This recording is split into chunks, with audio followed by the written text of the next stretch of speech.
Bůh pro tebe udělal jednou větou, prosím. Dává mému životu život a směr.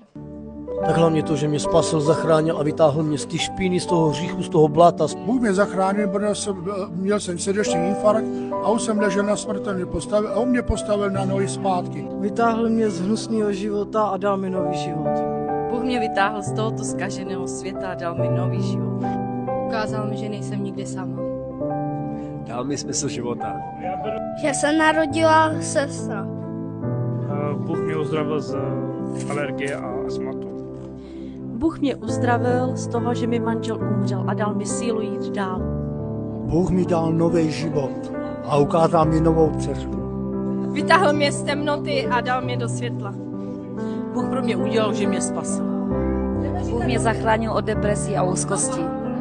Že když mi zemřel táta, takže mi ukázal, že nejsem sama.